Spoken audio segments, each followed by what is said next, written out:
All right, question number 27. The line plot shows the number of pounds of fish eaten by a dolphin at the zoo. Okay, remember we just talked about line plots. Okay, eaten by each dolphin. So this tells me that each little X equals one dolphin. Which stem and leaf plot best represents the data in the line plot? Okay, so this would be our 10s. This would be our 1s. Okay, they all have a key, which we understand that. So 2 line 0 equals 20. Okay, we're good. All right, so we got to figure out what this graph is counting by. We go from 16 and then to 20 with 1 in between. So I'm thinking that's going to be 18, then 22, 26, 30, 31. Okay, so let's see which one of these. This is what I like to call a freebie. Okay, so how many 18s should I have?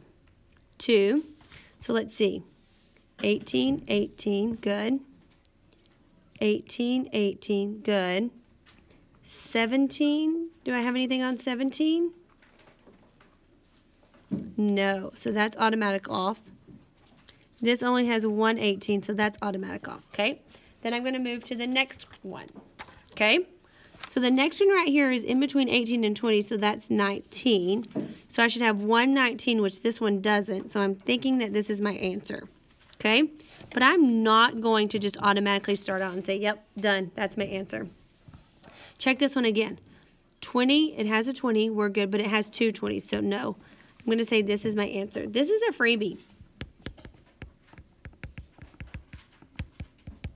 Easy. Okay, and 85% of the kids got it right last year, so it actually was a very easy question. Okay, next. A meteorologist at a television station reported that a town received 0.95 inches of rain. Which fraction is equivalent to this amount of rain in inches? Okay, what is this number right here? 95 hundredths, right? Write it the way you say it. Now let's think about it. Is 95 hundredths almost all of it? Yes, okay? 95 hundredths. Can this be simplified? Divide both by what? 5. I know that 100 divided by 5 is 20. Now 95 divided by 5, if you don't know, I do know, but if you don't, let's just work it out.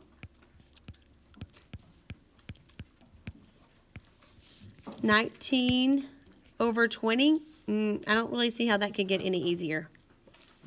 Only about 60% of the kids got it right last year. If they missed it, they all picked that. They put 95 over 10. This is the hundreds place. You've known that since 3rd grade, guys. Okay? 4th grade, maybe. Not 3rd grade, 4th grade. To me, this was just finding an equivalent fraction. Equivalent is just a fancy word for equal. Don't miss that. That's easy. The table shows the average annual salary for 4 jobs. Okay, here's some financial literacy. You did this in lab. This is easy. The table shows the average annual salary of 4 jobs. Based on the information, how much more will an elevator technician make than a librarian over 10 years? Okay, there's 2 ways you can do this. You can figure out the difference up front and times it by 10, which I personally think that's the easiest.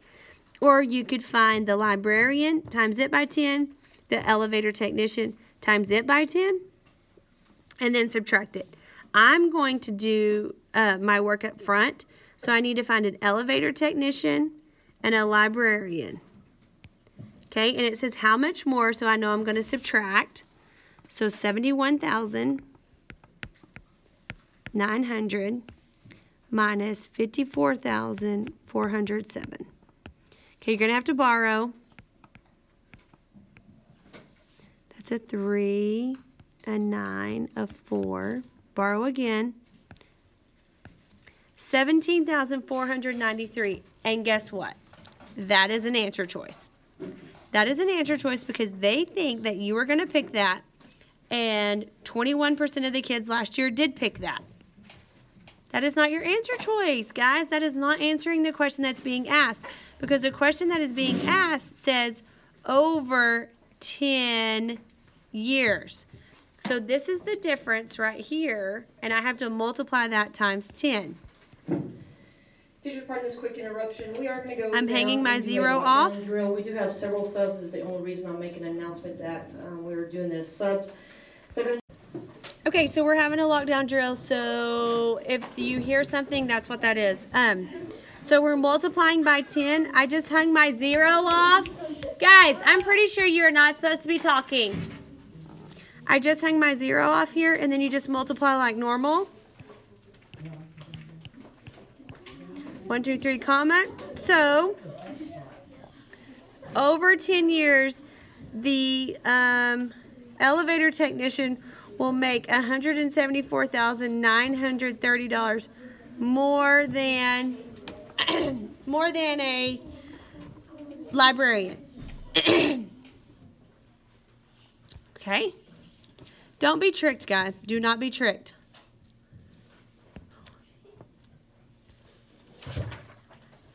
A teacher wrote the expression on the board. What is the value of the expression? Okay, this is a bubble.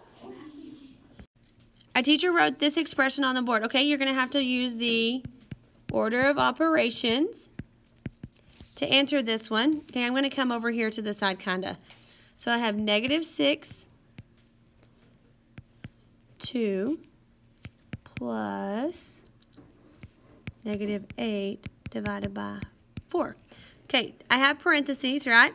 And I have parentheses that are telling me to do something, so I need to do that first. What is -8 divided by 4? Good. -2. If you can't remember about negatives and positives when we're dividing and multiplying, remember, draw your triangle. Plus -6 times 2. Okay? -6 times 2 is -12 plus -2. A negative and a negative, your answer is -14. Okay? Over half the class got that right last year, so that was pretty good. Which equation has a solution of 2/3 for n? Okay, all you're going to do here is you're going to have to solve every single one of these and try to find out which gives you 2/3 as an answer. Okay? All right. So if I were going to solve this one, I would be adding 1 to both sides. That's going to equal 1 1/3. So no, that won't work. Teachers, at this time, please go into lockdown mode. At this time, please go into lockdown mode. Okay, we just had a lockdown drill, so I don't exactly know where we stopped. So I'm just going to start right here on B. It says 16n equals 24, and I'm looking for 2/3. 16n equals 24. Okay, what's happening to my n? It's being multiplied by 16, so you're going to divide by 16. Okay, I already know for a fact this is going to give me a whole number, so that's not going to work. 15n equals 10. Divide both sides by 15. What's 10/15 simplify to? Divide that both by 5, 2/3. Okay, that wasn't hard. Quite a bit of work, but not hard.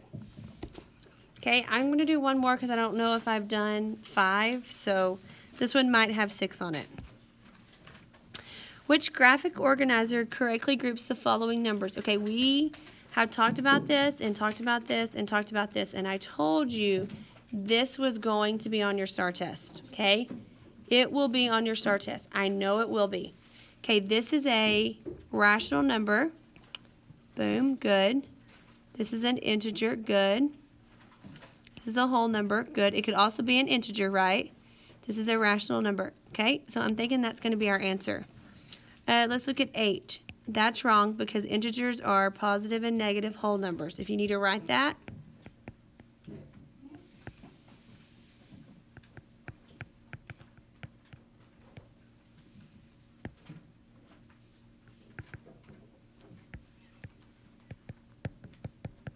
okay, negative 1.2 is not an integer because it is not a whole number.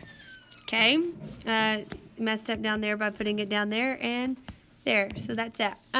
Last year, 76% of the students got this correct, okay? So they were pretty prepared for it. If they missed it, they picked this because I guess they didn't see this right here. So, not too bad. Okay, that's it for today.